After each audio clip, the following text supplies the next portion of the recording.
त्वा प्रियपति गुंहवामहे त्वा निधिपति गुंहवा।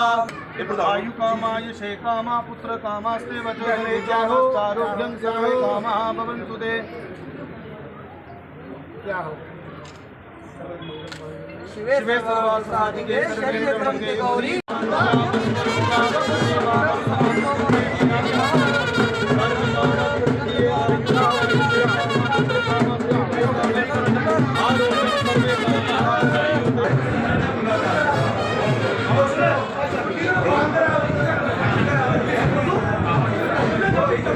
बात है कि ये जो बॉर्डर डिस्ट्रिक्ट्स हैं हमारे राजौरी और पुंछ, यहाँ डेवलपमेंट बड़ी तेज़ी से आगे बढ़ रही है और यहाँ टूरिज़्म को जिस तरीके से मोदी सरकार ने और जम्मू कश्मीर की एलजी एडमिनिस्ट्रेशन ने बढ़ावा दिया है, यहाँ हाईवेज़ बन रहे हैं, टनल्स बन रहे हैं।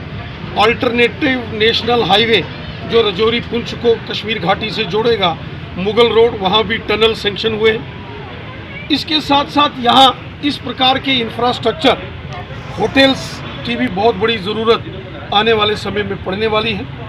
मैं श्रीमान रंजीत तारा जी और इनके सारे साथियों को, सहयोगियों को बधाई देता हूँ कि राजौरी के इस मुरादपुर क्षेत्र में हाईवे के ऊपर इन्होंने तारा होटल्स एंड रेस्टोरेंट इसका निर्माण किया है। इसकी बहुत डिमांड है। जिस तरीके से इस सारे बॉर्डर बेल्ट में डेवलपमेंट हो रही है, राजौरी पुंछ में बड़े बड़े प्रोजेक्ट्स आ रहे हैं। हमारे यहाँ दरहाल के ऊपर जो 7 लेक्स हैं, दुनिया का सबसे बड़ा गंडोला 200 करोड़ रुपए से ऊपर की लागत का वो यहाँ बनने जा रहा। 7 लेक्स उनकी डेवलपमेंट होगी और इसके साथ साथ यहाँ पहले से ही शाहदारा शरीफ जो हमारी बहुत मुकद्दस ज़ियारत है, या श्री बूढ़ा अमरनाथ जी की पवित्र स्थान पुंछ में है और बहुत बड़ा स्थान जो हमारे सिख धर्म के बंधुओं का है, नंगाली साहब, वो भी इसी क्षेत्र में है। और ये क्षेत्र बड़ी तेज़ी से डेवलप हो रहा है और हमें इस बात की खुशी है कि श्रीमान रंजीत तारा जी ने जिस प्रकार एक इनिशिएटिव लिया, जैसे माननीय प्रधानमंत्री जी ने कहा था, आत्मनिर्भर भारत, अपने दम पर, अपनी मेहनत के बल पर इन्होंने एक बहुत अच्छा होटल यहाँ राजौरी शहर के बिल्कुल नज़दीक, दरिया के किनारे, और बहुत मनोरम दृश्य इस जगह का है। यहाँ तारा जी ने तारा होटल्स एंड रेस्टोरेंट्स का निर्माण किया है और मुझे विश्वास है कि इस प्रकार के होटल्स से यहाँ के नौजवानों को स्वयं अपने पांव पर खड़े होने का मौका लगेगा। वहीं स्वयं भी हम कार्य में व्यस्त होंगे और औरों को भी हम नौकरियां देंगे। मैं हृदय से श्रीमान रंजीत तारा जी और इनके सारे परिवार को, इनके साथी दोस्तों को जिन्होंने इस होटल के निर्माण में इनका सहयोग किया, उनको बधाई देता हूं और उम्मीद करता हूं कि तारा जी से लिमिटेशन कमीशन जिसकी कालावधि, जिसका पीरियड 6 मई तक है और मई के पहले हफ्ते में लॉ मिनिस्ट्री को, जो भारत सरकार है, उसको डिलिमिटेशन कमीशन ने अपनी रिपोर्ट सबमिट करनी है। कमीशन ने बेहतरीन काम किया है। उन्होंने जम्मू कश्मीर का कई बार दौरा किया, पब्लिक से डायरेक्ट बात की, पब्लिक के सुझाव लिए और मुझे विश्वास है कि मई के पहले हफ्ते में डिलिमिटेशन कमीशन जम्मू कश्मीर में हदबंदी को लेकर, यहाँ की जो विधानसभा के गठन को लेकर अपनी डिटेल रिपोर्ट भारत सरकार को, लॉ मिनिस्ट्री को सबमिट करेगा।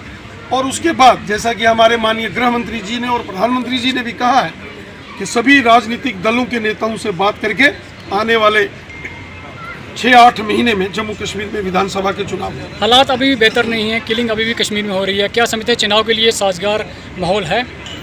धीरे धीरे जम्मू कश्मीर खुशहाली की ओर बढ़ रहा है, जम्मू कश्मीर मजबूती की ओर बढ़ रहा है। आज जम्मू कश्मीर में ज़बरदस्त डेवलपमेंट हो रही है, चाहे वो स्कूल, सड़क, buildings, hospitals, tunnels, highways, railways, airports, गांव-गांव के अंदर सड़कों का निर्माण और गांव-गांव के अंदर टूरिज़्म के नए नए प्रोजेक्ट्स आ रहे हैं। जम्मू कश्मीर खुशहाली की ओर आगे बढ़ रहा है और जम्मू कश्मीर की जो दुश्मन ताकतें हैं उनको ये सारी चीज़ें हाज़म नहीं होती हैं।